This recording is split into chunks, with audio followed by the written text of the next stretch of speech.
সময় নাই, আর খানকায় বসে থাকার সময় নাই, আর মতামত করার সময় নাই।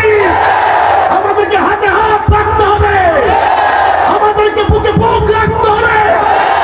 এই দেশকে নিয়ে যারা সার্বভৌমত্বকে নিয়ে যারা চিনিমিনি খেলবে, দেশের মানুষের অধিকারকে খর্ব করার জন্য যারা ষড়যন্ত্র করবে, মানুষের ন্যায্য অধিকার প্রতিষ্ঠা করার জন্য আল্লাহ এবং রাসূলুল্লাহর ফিডার মারা কোলাই পরে দেশকে রক্ষা করতে হবে, দেশের মানুষকে রক্ষা করতে হবে।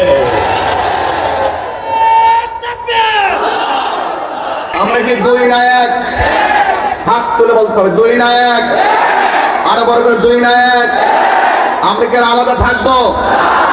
একসাথে থাকলে আমাদের 1 ইঞ্চি ক্ষতি কেউ করতে পারবে না। কথা বলেন ঠিক না বেঠি? আরে আহলে সুন্নাত ওয়াল জামাত বানের জন্য বেশি আশা করতে পারে নয়। আহলে সুন্নাত ওয়াল জামাত শিশা ঢালা প্রাচীরের চাইতে আরো শক্তিশালী। কথা বলেন ঠিক না?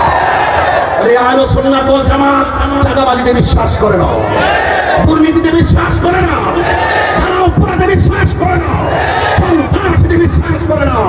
আহলে সুন্নাত ওয়াল জামাত শান্তির বার্তা হয়ে এই দেশ থেকে দেশান্তরে সত্যের কথা বলে যারা জীবন তারা কাজ করে গিয়েছে। কথা বলেন ঠিক না?